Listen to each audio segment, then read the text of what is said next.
오늘도 또 제가 항상 말씀드리지만 모시기 정말 어려운 오늘도 오셨는데 여러분 또 글로벌에서 일을 많이 하시는 어떻게 보면 우리나라의 이러한 투자의 중심에 계신 글로벌 투자의 중심에 계신 회계사분을 모셔봤습니다. 간단하게 자기소개 한번 부탁드립니다. 안녕하세요, 홍성림 회계사입니다. 저는 2012년도에 그 사무회계법인 감사팀에서 일을 처음 시작을 했고요. 그때 이제 중소중견 기업들 회계 감사하면서 기본기를 좀 쌓고 그 다음에 딜팀으로 트랜스퍼를 했어요. 딜팀에서 크로스보더 관련된 거래, 실사 업무, 조금 힘든 기업들의 경영 영상화 자문 업무를 주로 했었고, 그렇게 해서 한 3년 정도 회계법인을 다니다가 이제 군대를 갔습니다. 공군본부 그리고 그 다음에 국방부에서 총 3년 동안 재무제표 만드는 업무랑 그 군에 있는 시설들 수작 뽑는 영업시설들 호텔 이런 거 있지 않습니까?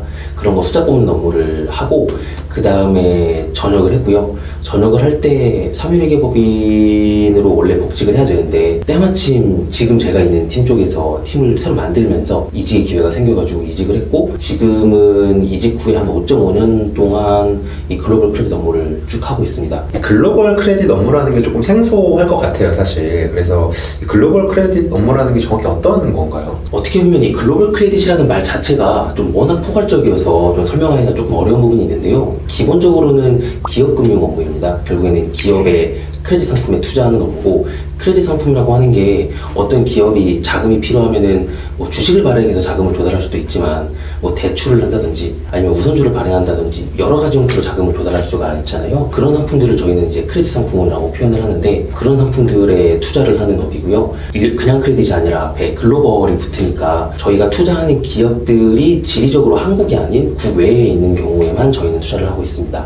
그러면 이 글로벌 크레딧 업무의 좀 전반적인 과정에 대해서 좀 설명을 드릴 수 있을까요? 저희가 하는 글로벌 크레딧 업무의 이제 주 업무가 해외 인수금융업이니까 그쪽을 예시로 좀 말씀을 드릴 수 있을 것 같은데요. 우선 크게 딜을 수임을 하고 그 다음에 조건을 협상하는 단계, 그리고 저희가 투자 의사결정을 위해서 실사를 하고 내부 심사를 하는 단계, 그리고 투자가 됐을 때 저희가 투자한 물건들을 국내에다가 재매각하는 단계, 이렇게 세 단계로 생각을 할 수 있을 것 같아요. 첫 번째 이제 딜 소싱 쪽을 먼저 보면은 저희가 딜을 받기 위해서 제일 중요한 게 결국에는 미국에 있는 운용사들과의 지속적인 커뮤니케이션인 것 같습니다. 그래서 저는 인적 네트워킹, 그리고 저희 팀에서 하고 있는 전략적 투자를 통해서 계속 미국 운용사들과 이제 관계를 만들어 오고 있고요. 운용사들이 저희 말고 뭐 예를 들면 저보다 훨씬 큰 글로벌 투자은행들이 있지 않습니까? 예를 들어서 뭐 J로 시작하는 회사나 뭐 G로 시작하는 이런 회사들을 대표 주관사로 선정을 했을 때 저희가 공동 주관사로는 또 참여를 할 수가 있으니까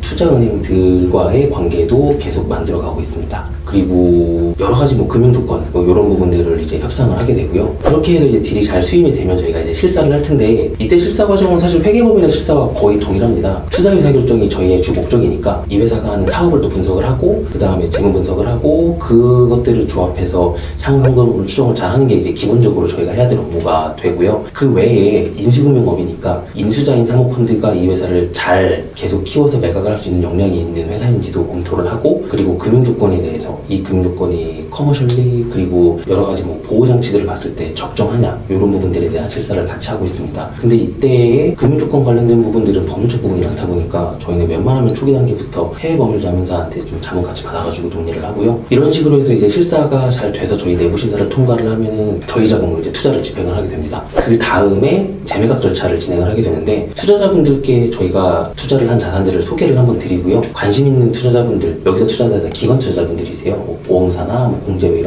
이런 분들이 관심이 있으시면 그분들의 실사 절차를 저희가 지원하고, 필요한 경우에 뉴욕이든 뭐 런던이든 회사의 본사가 있는 비투자 기업의 회사의 본사가 있는 곳에 투자자분들이랑 같이 가서 저희가 미팅 주선하고 실사를 도와드리면서 재매각을 옮겨주는 구조로 이렇게 3단계로 진행을 하고 있습니다. 결국에는 그 해외 돈을 이제 어떻게 보면 빌려주는 업무이기 때문에 네. 거기 이제 그분들이랑 딜소싱이랑 작업이 있어야 되니까 그분들이 어떻게 보면 그분들도 저희뿐만이 아니라 뭐 다른 나라에서 빌려올 수도 있는 거고 네. 뭐 본인 국가에서 또 빌려올 수도 있고 이렇게 되니까 사실 빌릴 수 있는 곳들이 뭐 여러 군데 있을 수 있으니까 네. 그때 어떤 기업과 할지 이런 것도 좀 중요하겠네요. 진짜 정확하신 말씀이어서 솔직히 깜짝 놀랐습니다. 이 업을 하시는 분이신 줄 알았어요. 말씀하신 것처럼 미국에 있는 운용사 입장에서는 자금을 조달을 할 때 미국 내에 워낙 자금이 많지 않습니까? 하나의 나라라고 보기엔 너무 큰 나라이고 주별로 뭐 예를 들면 공제회, 보험사 정말 많은 자금들이 있는 나라잖아요. 그리고 미국을 벗어나더라도 뭐 런던, 뭐 독일 이런 유럽계 자금도 풍부하고 서구권이 아니더라도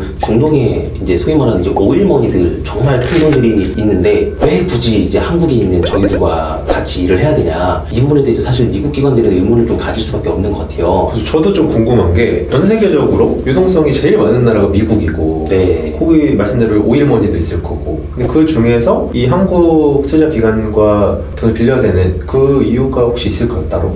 사실 그 부분이 저도 되게 고민되는 부분인데 결국엔 저희의 매력도를 미국 기관들에게 어필을 해야 저희가 딜을 할 수 있으니까요. 우선 첫 번째로는 한국 기관의 자금이 뭐 미국이나 뭐 중동 대비는 작을 수 있으나 한국 기관의 뭐 개별 자금이 아닌 여러 기관의 자금을 이제 모아서 투자를 한다는 생각으로 보면 한국 기관 자금이 규모 면에서도 상당히 매력적인 나라가 된 것 같아요. 아 그렇게 작지 않다 우리나라가? 네. 미국에서 투자하는 기관들이 저희가 비슷한 글로벌 크레딧 투자라는 기관들이 건당 투자하는 규모가 원화로 환산했을 때 뭐 한 300억, 500억 투자를 하시는 것 같더라고요. 적게는 30억씩 하시는 기관도 있고 근데 그런 기관들이 워낙 많은 거죠. 그런데 한국에서 저희가 투자할 때 건당 뭐 1,000억, 2,000억씩 투자를 하니까 그러면은 미국에 있는 대형 투자 기관 대비는 작을 수 있어도 미국의 대부분을 차지하는 중형 기관들 대비는 숫자가 결코 작지 않다. 라는 점이 우선 한 가지 포인트가 있고 글로벌 크레딧로만 한정을 지어도 이러한데 한국에 그 큰 기관들이 정말 많잖아요. 뭐 국민연금 세계적으로 큰 투자회사고 그 외에도 이제 정말 많은 뭐 보험사들이나 공제회들처럼 큰 투자기관들이 많고 해외 미국에 있는 운용사들 입장에서 이런 생각도 좀 하는 것 같아요. 저희를 통해서 저희가 이분들에게 투자를 하고 그게 한국 시장의 자금 모집으로 그들의 발을 넓히는 계기점이 되지 않을까? 시작점이 되지 않을까? 하는 생각도 좀 하는 것 같습니다. 예를 들어서 한국 기관들이 잘 모르는 미국에 있는 사모펀드인데 정말 잘하는 사모펀드가 있다고 가정을 해보면은 저희가 그런 회사랑 몇 번 일을 할 거잖아요. 그러면은 그 후에 저희가 투자했던 상품들을 저희는 국내 기관들에게 재매각을 드릴 거고요. 그러면 국내 기관들이 이 사모펀드에 대해서 더 익숙해지시겠죠. 그러면 나중에 이 사모펀드가 자기네들의 펀드를 모집을 할 때 자기네들의 기업들에 투자를 했던 이런 공제회들이나 보험사들에게도 추가적으로 어떻게 보면 자금을 조달할 수 있으니까 한국으로 사업을 확장하는 데에도 이런 협업이 시작점이 되지 않을까 기대하는 부분도 있습니다. 그러면 이제 이 업무를 하는 데 있어서 가장 중요한 뭔가 뭐 재능 아니면 가장 중요한 포인트가 있을까요?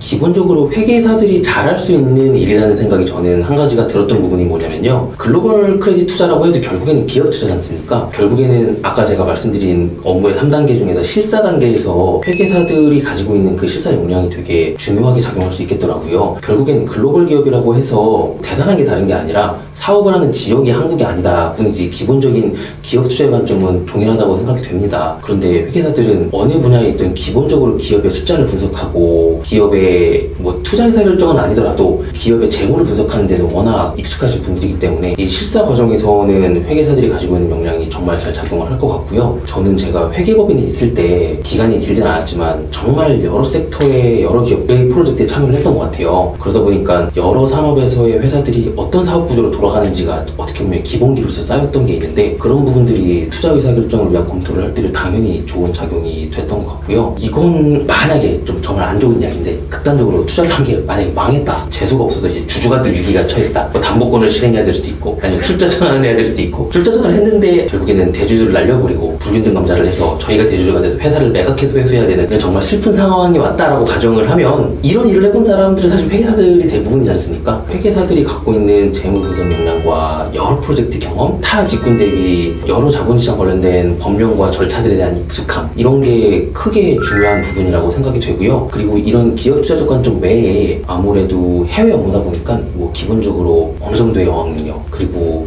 시차를 고려하지 않고 일할 수 있는 약간의 체력 정도가 이제 플러스인 부분인 것 같습니다. 마지막으로 혹시 업무에 대한 이런 만족도는 어느 정도 되세요? 아, 그거 진짜 할 말 많은데 업무에 대한 만족도 종합적으로 말씀드리면 일단 만족을 저는 상당히 만족하고 있습니다. 아, 상당히 만족. 여러 가지 포인트가 있을 텐데 일단 보상 관점에서는 2023년도 작년까지는 저는 뭐 직장인으로서 뭐 괜찮은 보상을 받았다라고 생각을 하고요. 요게 뭐 결국에는 시장이 잘 될 때 저희도 노를 저어야 되니까 물질을 되는 관점에서 저희는 지난 2년간, 3년간은 나름 팀에서 좋은 성과를 만들어냈었습니다. 보상 관점에서는 만족도가 좀 있는 편이고요. 그리고 경험 차원에서는 저는 이 투자은행 업무 그리고 글로벌 쪽 업무를 계속 해보고 싶었어요. 그래서 만족도가 마찬가지로 높은 편이고요. 라이프 관점에서는 솔직히 회계법인 때보다는 일을 좀 덜 하고 있거든요. 그래서 종합적으로 저는 만족을 하고 있다. 하지만 만약에 이 영상을 보신 분들을 제가 내년에 만난다면 같은 이야기를 할지는 그건 내년에 돼봐야 알 것 같습니다. 어쨌든 업황이 현재는 좀 작년까지는 어쨌든 좀 좋은 상황이었어서 네. 만족도는 좀 높은 수준이다. 네, 맞습니다. 오늘 진짜 바쁘신 시간 내주셔서 정말 감사드리고 이 영상을 보는 분들에게 마지막으로 혹시 하실 말씀 있으시면 부탁드립니다. 우선 이런 자리에 불러주셔서 너무 감사드리고 영상을 봐주셔서 더욱더 감사를 드리고요. 저는 제가 회계사 자격증을 딴 게 지금까지 제가 커리어적으로 했던 일 중에 가장 잘한 일 같다는 생각이 듭니다. 그 시작 덕분에 회계법인에서 경험을 쌓고 지금 하고 싶은 업무를 할 수 있다고 생각이 되거든요. 많은 회계사분들이 각자의 자리에서 여러 가지 성공적인 업무를 하고 계신 모습도 저는 사실 보고 있고, 그러다 보니 이 영상을 보시는 회계사 분들도 자기가 하고 싶은 업무 잘 찾으셔서 좋은 성과를 만들어내셨으면 좋겠고요. 글로벌 쪽 업무에서는 사실 회계사분들이 많지는 않습니다. 근데 향후에는 좀 많이 볼 수 있었으면 좋겠다는 생각이 드네요. 여러분들 많이 회계사 분이든 아니면 준비하시는 분들도 회사를 준비해가지고 이 업무로 꼭 많이 관심을 가져주시기 바랍니다. 오늘 고생 많으셨습니다. 감사합니다. 감사합니다.